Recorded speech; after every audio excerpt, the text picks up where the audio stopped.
L'Europe face au défi grec, la nette victoire de Syriza bouleverse la donne dans l'ensemble de l'Union européenne qui va devoir composer avec la gauche radicale d'Alexis Tsipras, élu sur le rejet des politiques d'austérité. Le vainqueur des législatives a commencé ses consultations avec les autres formations politiques élues au Parlement grec pour constituer la majorité qu'il a manqué de peu et former un gouvernement.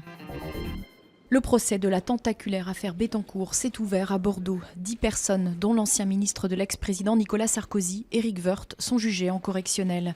Elles sont soupçonnées d'avoir profité de la vulnérabilité de Liliane Bettencourt, la richissime nonagénaire héritière de L'Oréal.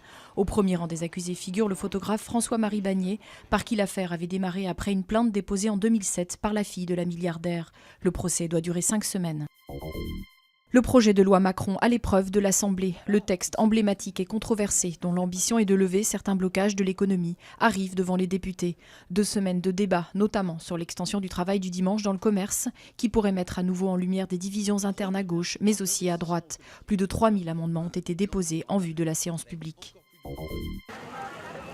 Un plongeon hautement symbolique. Pour la première fois, des athlètes américains ont participé au triathlon de la Havane. Profitant de la normalisation des relations entre Cuba et Washington, 25 sportifs sont venus des États-Unis pour nager, pédaler et courir dans la capitale communiste.